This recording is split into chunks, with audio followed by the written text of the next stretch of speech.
ప్రియులరా, బాగున్నారా? దేవుని వాక్యాన్ని క్రమంగా చదువుచున్నారా? ప్రార్థించుచున్నారా?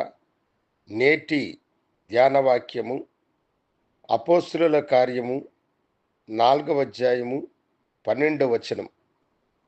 ఈ నామమునే మనకు రక్షణ పొందవలెను కానీ ఆకాశము క్రింద మనుషులలో ఇయ్యబడిన మరి ఏ నామమున రక్షణ పొందలేము అనెను.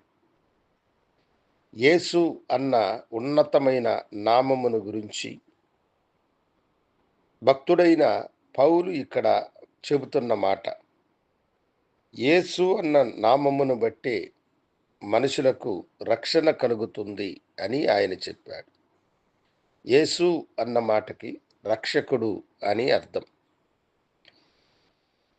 శృంగారమనే దేవాలయమునకు పేతురు యోహానులు వెళ్ళేటప్పుడు అక్కడ పుట్టి కుంటివాడైనటువంటి ఒక మనుష్యుడు, తన తల్లి గర్భముల నుండి కుంటివాడిగా పుట్టిన మనుషుణ్ణి దైవజనులు యేసు నామమున వానికి స్వస్థతనిచ్చినారు.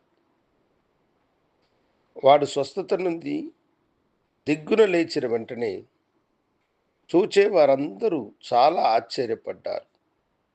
భిక్షగాడైన వీడు ఎలా ఇట్లా లేచి నిలబడ్డాడు? వీని కాళ్ళకి శక్తి ఎట్లొచ్చింది? ఇంతకాలము వీడు కుంటివాడు కదా అని వారు ఆశ్చర్యము నొందినారు.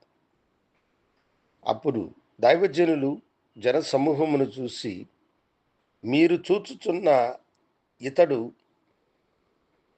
మీరు ఎవరినైతే సిలువ వేసినారో ఆ యేసు, మృతులలో నుండి తిరిగి లేచిన వాడు, పునరుద్ధానుడైన యేసు వీనిని నడిపించాడు, వీని కాళ్లకు శక్తినిచ్చినాడని వారు చెప్పారు. ఆ మాటలు విన్న అనేకులలో గొప్ప మార్పు కలిగింది. కానీ యేసు నామమునకు వ్యతిరేకులైన వారందరూ ఆ నామమును గురించి వారు ప్రకటన చేయకూడదని, ఆ నామమును గురించి వారు ఉచ్చరించరాదని వారిని బెదిరించారు.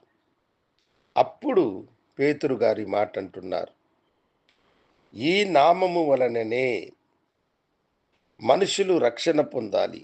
ఆకాశము క్రింద మనుషులలో ఇయ్యబడిన ఏ నామమున రక్షణ కలుగదని చెప్పారు. అవును దేవుని బిడ్డ, యేసు అన్న నామమే పాపముల నుండి మానవులకు విమోచనను కలుగచేసేది. యేసు అన్న నామమే మనుషులను పరలోకమునకు చేర్చేది. యేసు అన్న నామమే మనుషులకు స్వస్థతనిచ్చేది. యేసు అన్న నామమే దురాత్మ క్రియలలో నుండి మనుషులను రక్షించేది. రక్షించుటకు శక్తి కలిగిన ఆ నామమును మనము మన నోట ఉచ్చరించినప్పుడు అది మనకు బలమును, శక్తిని, దేవుని రక్షణను అనుగ్రహించేటువంటిది. యేసు నీ కొరకు ఈ లోకానికి వచ్చి కల్వరి సిలువలో తనను తాను బలిగా సమర్పించుకున్నవాడై తన ప్రాణమును పెట్టి తిరిగి లేచిన దేవుడాయన. యేసు నన్ను రక్షించని అడుగు ప్రతి వారికి దైవ రక్షణనిచ్చి పరలోక నివాసులుగా మనుషులను ఆయన చేయడానికి శక్తిమంతుడు. ఆ రక్షణ ఈ ఉదయము మీకు కావాలంటే నాతో కూడా ప్రార్థన లేఖించండి. గనుడా, పరిశుద్ధుడా, యేసు అని నీ బిడలు నీ వైపు చూసి మొరపెట్టినప్పుడు వారికి రక్షణను అనుగ్రహించమని యేసు నామమున అడిగి వేడుకొంచున్నాము తండ్రి. ఆమేన్. శుభోదయం. ప్రభు మిమ్మలను దీవించునుగాక.